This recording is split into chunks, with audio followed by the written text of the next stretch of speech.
Countdown, the Challenger disaster. It's January 28th, 1986.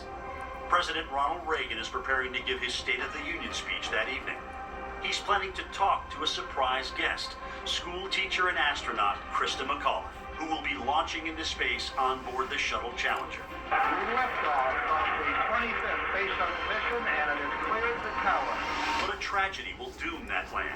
A disaster born from the effects of weather on a piece of rubber. Engine throttling up, 3 engine out, 104%. Challenger, go with throttle up. Challenger, go with throttle up. Flight controllers here looking very carefully at the situation. Obviously a major malfunction.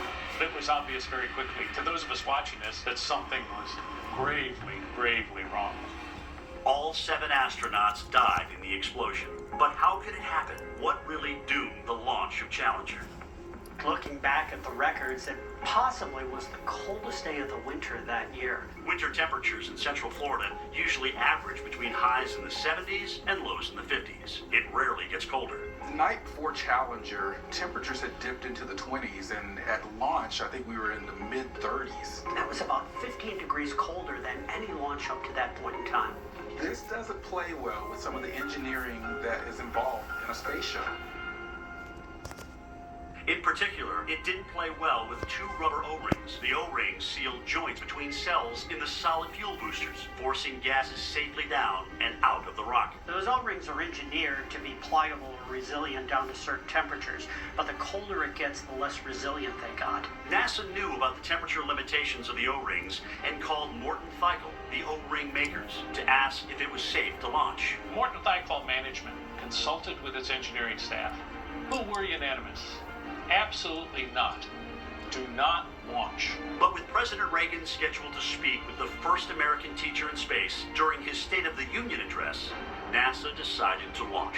NASA, recognizing the importance of what was going to go on that evening, was really not taking no for an answer. NASA took its chances. In the cold, the O-rings fail. Hot gases start to leak through the damaged joints before they are temporarily sealed by burning fuel. Then there is a second unforeseen act of nature. As the shuttle reached altitude, it was encountering quite a bit of wind shear as well. It flexes the solid rocket booster and breaks the seal. Now, flame actually starts coming out the gap, and then it's a matter of a minute. And the system is gone.